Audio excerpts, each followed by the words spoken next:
আসসালামু আলাইকুম রহমতুল্লাহি ওয়া বারাকাতুহ।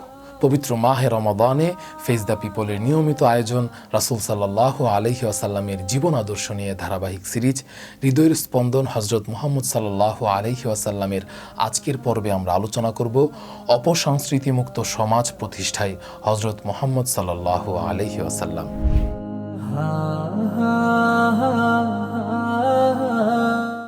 আল্লাহ তাআলা মহানবী হযরত মুহাম্মদ সাল্লাল্লাহু আলাইহি ওয়াসাল্লামকে বিশ্ব মানবের হিদায়াতের জন্য পাঠিয়েছেন আদর্শ ও শ্রেষ্ঠ মানুষ রূপে। তার নবুয়ত লাভের পূর্বে নানা কুসংস্কারের প্রচলন ছিল বিশ্বে। পৃথিবী অপসংস্কৃতি, অনাচার, অত্যাচার ও কুফুরির ঘোর অন্ধকারে নিমজ্জিত ছিল।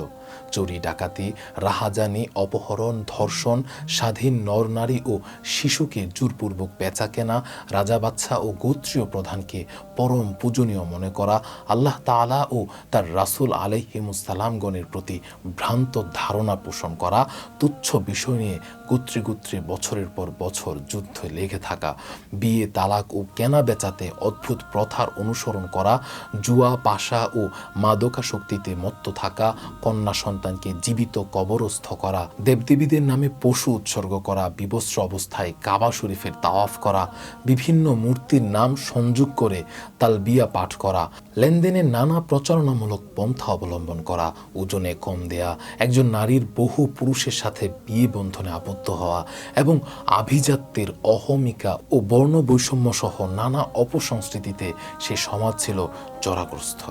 এসব ছিল এই সমাজের সাধারণ চিত্র। তবে এই অন্ধকার সমাজে অনেক সদ্গুণও বিরাজমান ছিল। তাদের মধ্যে অনেক জ্ঞানী লোক মূর্তি পূজা থেকে বিরত ছিল। তারা সুরা পান করত না।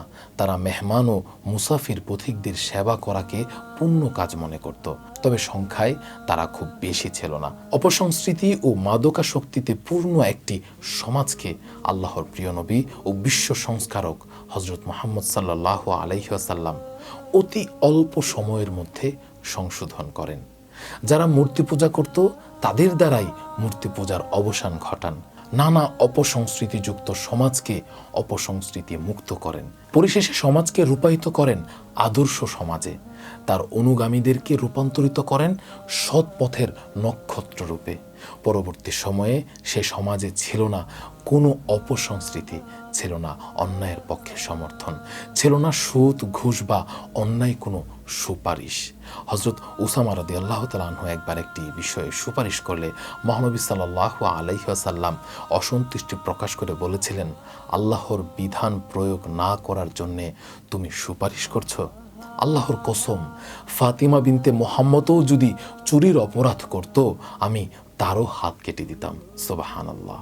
আসুন আমরা তার সুন্নাহের আলোতে পথ চলি, তার আদর্শকে ভালোবাসি এবং জীবনকে গড়ে তুলি ইসলামের সোনালী নির্দেশনায়। এই রমাদানে আমাদের স্লোগান হোক, যদি তুমি রাসূল সাল্লাল্লাহু আলাইহি ওয়াসাল্লামের আদর্শ অনুসরণ করো তবে তুমি হেদায়েত পাবে।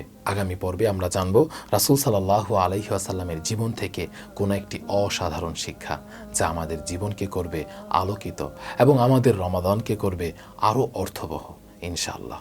আসসালামু আলাইকুম ওয়া রাহমাতুল্লাহ।